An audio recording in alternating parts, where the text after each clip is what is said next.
but I just wanted to explain the situation that is going on here, just so that, you know, all of you get to understand what is going on.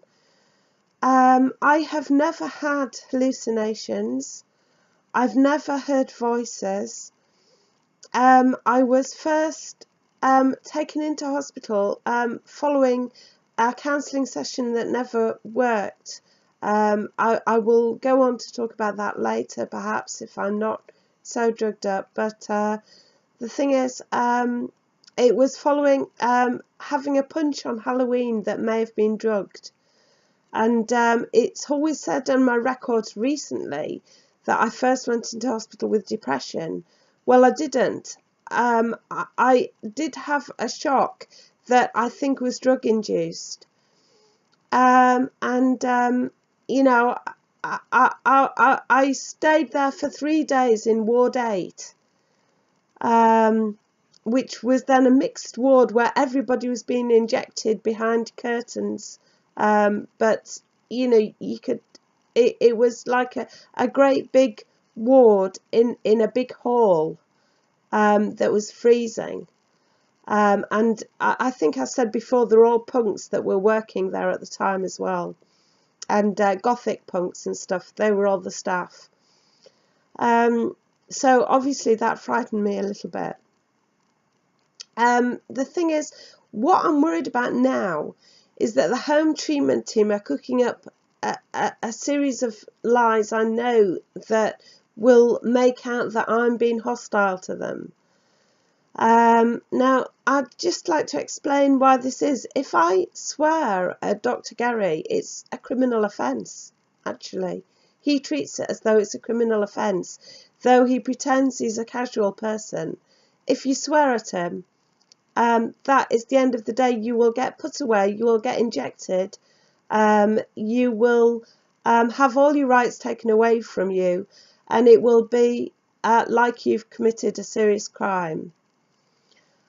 Similarly, if you walk out of a garden centre where they're in Poppleton, where they're heating up soil, if you to kill all the weeds, if you happen to be me, you get reported. Today I went to the library. The police were hanging about there. They came in once I'd been there. Half an hour, the police were there. You know, I don't think any of you are quite understanding the level of harassment I'm experiencing. And I know that they're all going to turn it back on me. Today, I rang up because I wanted to see my, this phantom occupational therapist worker, Sonia Rooney, who has never shown her face yet. I expressed last night a desire to have a telephone conversation with her, or to see her today, in preparation for the things that would go ahead. And I received no such telephone call from her this morning. I'd warned the team, the crisis team, that I was going to be out this afternoon. As I said, like, people were monitoring my behaviour in town. The police dropped in at the library. Then I rang up later on to tell them I was back from town, and told them yes, and said, was anyone coming round? And they said no, that nobody was coming round today, but that it was in the diary for 3:30 yesterday, 3:30 tomorrow. And the girl there started getting really cocky. I said, well, how do you know that, you know, I'm meant to be free now? How do you know that it's going to be convenient for me at 3:30 tomorrow? And she said, well, I've just told you. So then I accused her of being cocksure,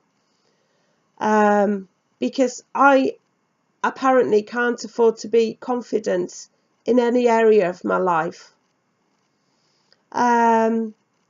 But then the team did turn up later on without warning, even though she said that they wouldn't turn up at all, and they did turn up. And then were trying to make out that it was me that was being hostile to them. And like, they didn't insist on coming in, so I didn't invite them in. But they're going to now go back and say, oh, she wouldn't let us in. I know it. And then they tried to ask me details about my private life, what I'd been doing and everything. And I said, well, I don't ask you the lowdown on all your private life and take all your privacy away from you. Now, this wouldn't be bad if I needed help and had a mental health difficulty, but I don't. I don't have a mental health difficulty. And do you know, the drugs have taken away all my sexual desires over the years. I told you about the whole pituitary gland thing through having taken so much prolactin. Once I was actually feeling sexual, and my CPN disagreed with it because she said, oh, well, we don't want you going around town trying to pick someone up. What business is it of hers? She was married. She'd been married for years and years, but I didn't have a partner. I had to show some initiative or try and pick someone up somehow. And as it happened, I never did anyway. But what business was it of hers? The whole of my life has been dominated by this whole mental health scandal. And it's absolutely appalling. You know, I may sound indignant. I may be raising, well, people are always accusing me of shouting. Actually, I never shout. My intonation is raised, but I never shout. Anyway, yeah. Just thought I'd tell you how dreadful it really is, because there's some people in York who think that because I haven't got a job, they can be really jealous of me. And, you know, they're making out that they're murdering people as part of their job. Their jobs are so terrible, they're making out. Well, you know, it's not great not having to work when you're in the situation I'm in, I'll tell you. When everybody's complaining every 5 minutes if I put a step wrong to the authorities. It's like being in a, it's worse than being, it's like, in fact, you know, I can't believe that it would be much different from this in North Korea. You know, I can really tell you that.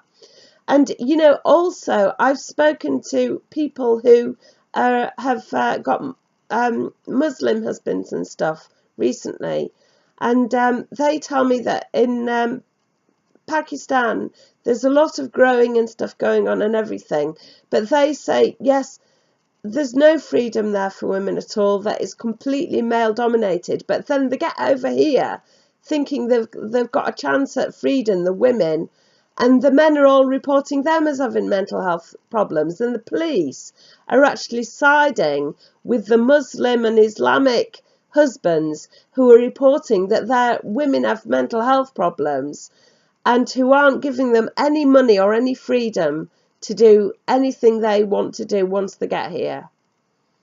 I won't tell you which of my acquaintances told me this. I've got several on Facebook, and I've got several, I have had several acquaintances recently, all of whom are Muslim women. So I'm not telling you who told me that. And I will tell you that it's not an idea that's been put across by only one person either. So, you know, I'm actually, whether you're in the Western world or in any other world, it seems as though you get accused of mental health difficulties if you've got any original thought going on at all, or if you show, for Muslim women, if you're mentally ill, if you show any interest in Western freedoms, if you're Western and you show any interest in religion or any worry at all that's not to do with making money and having sex, then yeah, you're mentally ill again. So bye for now. Bye.